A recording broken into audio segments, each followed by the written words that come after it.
The service in Raleigh. It's Nick Petro with the briefing here at 11:30 on this Friday, September 22nd for potential tropical cyclone 16. So since our last briefing, and if you got our briefing slides by email or if you saw them on our webpage, the main change is that we've issued a tropical storm warning for the counties you see listed there: Sampson, Wayne, Wilson, Edgecombe, Nash, and Halifax.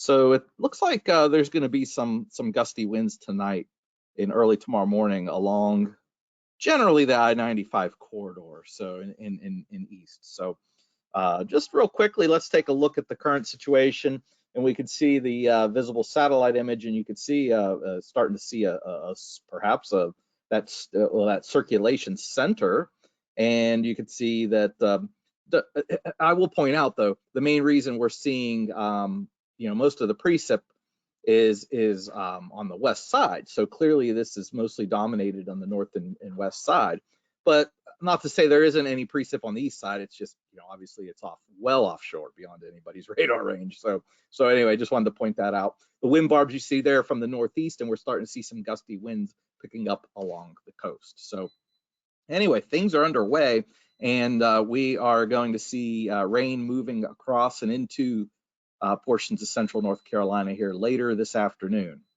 And then our main concern being wind and rain basically overnight into early tomorrow morning. So what I'm going to do here is I'm going to go through the slides just to kind of get you the bottom lines up front here. And for those who could stick around, great. If not, we understand, but you'll have your bottom line up front information. And then as towards the end here, we'll include some additional information. But I wanted to point out, here's our current tropical storm warning map. I also, if we have anybody watching from up in Southeast Virginia, I want to point out that the counties you see listed here will be included in the tropical storm warning. The products just were not out in time when I created this slide. They will be when I email this slide set out. They'll be included. Here's our flood watch. Again, this was the tropical storm warning, and this is the flood watch. So wind and rain are the two concerns here, at least in the eastern half of the National Weather Service Raleigh coverage area, which is basically central North Carolina. Obviously, there'll be additional hazards along the coast: rough surf, high waves, potential for some overwash and storm surge and higher winds. And for that, I would encourage you to, for details of that, visit the coastal National Weather Service offices from Wakefield, Virginia, Newport, North Carolina, and Wilmington, North Carolina. For central North Carolina, here are our main hazards we're concerned with: wind. And you can see our concerns for 25 to 35 mile per hour gusts across basically anywhere in central North Carolina. But we think the strongest and most frequent wind gusts will be along and east of I-95, where, wouldn't be out of the question to see a 45 mile per hour wind gusts. And, when you get winds up around 45, you start to see isolated downed trees and power lines, and certainly, mainly the weaker trees. And that will be, again, late. That's going to be more like tonight after 9-10 o'clock and go through Saturday morning. So let's just say 10 p.m. through 10 a.m. tomorrow morning for the strongest winds. And for our folks listening from the Northeast, obviously that'll be a little bit delayed. Okay, so and it'll be a little earlier if you're down near Wilmington or along the coast. Okay, what about rain? We're expecting 2 to 4 inches of rain across, mainly east of I-95. The rain amounts will drop off pretty quickly once you get west of the triangle. Again, that's later today through Saturday. We can't rule out an isolated tornado, again, mainly east of I-95. Those are the main hazards and impacts. Okay, so that's sort of your bottom line up front there. Again, sort of game time for this event is the worst of its, at least across central North Carolina, is 10 p.m. through 10 a.m. tomorrow. And the rain will probably move in before then, but the worst of it, as I said, in that 12-hour window. All right, so here you go. We gave this a yellow code for minor impacts, yellow coloring.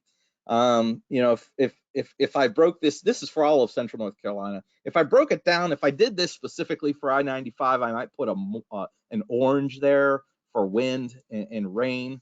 But anyway, in the big picture for central North Carolina, this is more of a minor impact event, okay, with isolated pockets of moderate impact, okay? So anyway, just real quick, Dominic, and I thought I normally don't answer questions.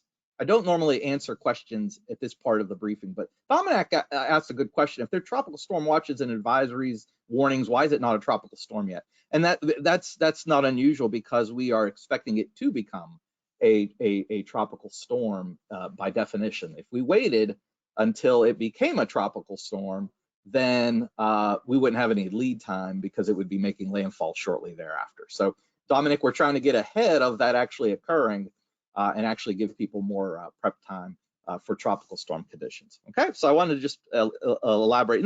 He's referring to this map right here. Why do we have warnings but when it's not, the storm itself is not technically a tropical storm? So anyway, there you go. Here is a simulation. Use these graphics for timing. Particularly rain timing only. Don't necessarily use this for intensity. And again, you can see, as I have already alluded to this, by 6 p.m. rain will be spreading from the east into central North Carolina. And then look how it doesn't really make a whole lot of progress towards the triad. You know, by 6 a.m. tomorrow morning, there might be a little band that breaks off and affects the triad down to the Charlotte metro area. But again, you know, that's not going to deliver much heavy rain. The heaviest rain, as you can see from these graphics, are mainly going to be along and east of I-95. Okay. And again, it's still a potential tropical cyclone, right? But in just a few hours, it is expected to become a tropical storm. So tropical storm conditions expected. Okay. This graphic just kind of highlights the areas we think will have the best risk for some wind gusts that could knock down a tree, maybe result in an isolated power outage. And again, the strongest winds are expected mainly east of I-95. The timing, again, I've already, this is just another way to visualize the most likely timing.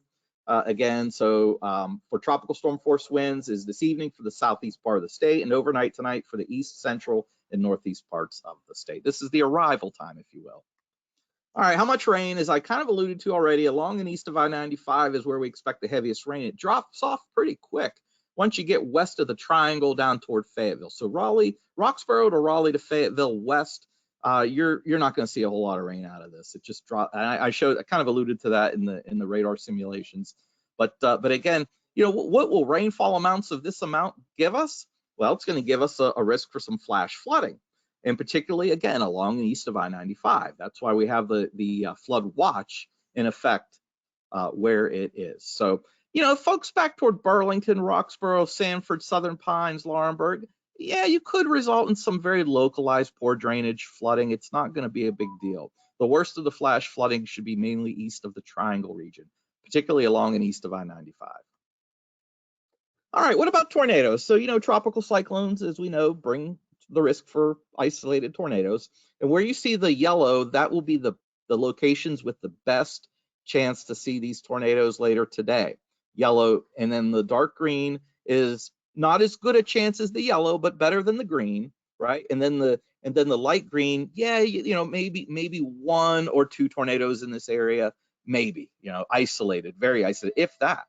But the best chance for any tornado activities will be in the dark green and yellow shaded areas. So we're talking, you know, east of I-95 and north of I-40, the part of I-40 that's east of I-95, that is, okay? Basically eastern and northeast North Carolina.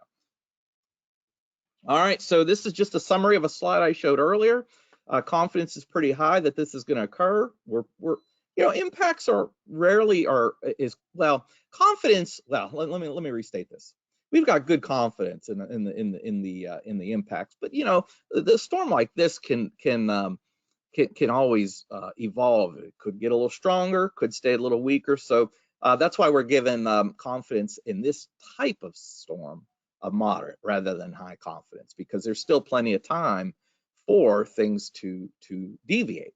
Okay, and that's why we're here 24/7. If there's any changes, we'll get these updates to you as quick as possible. Okay, so increasing wind late today and tonight, gusts 25 to 35 through much of central North Carolina. But again, if you're along and east of I-95, that's where we think the strongest and most frequent gusts will be in the best chance for isolated down trees and power outages late today More like tonight, 10 p.m. to 10 a.m. Tonight. Again, the best risk for flash flooding is along and east of I-95, where 2 to 4 inches of rain are possible. Once you get west of the triangle, not a whole lot of rain. And then again, we can't rule out an isolated tornado, mainly east of I-95, eastern North Carolina, northeastern North Carolina, again, later today through Saturday. So this is probably going to be our only live webinar for this storm, because this time tomorrow, the storm will be pretty much, moving through or exiting. If something really were to go out, change dramatically, I might do a impromptu live webinar. But again, just keep track of your, check your email frequently for any notifications. If you're on this webinar right now, you'll get an automatic notification from GoToWebinar if one is scheduled. But at this point, I don't really foresee much in the way of changes to our forecast that I just laid out. So no additional live webinars are scheduled. And as needed, as conditions warrant, we'll update our PowerPoint slides. These slides I just showed you, I will be emailing out here as soon as we wrap up this webinar. So that is sort of your consolidated bottom line type information here for 11:30.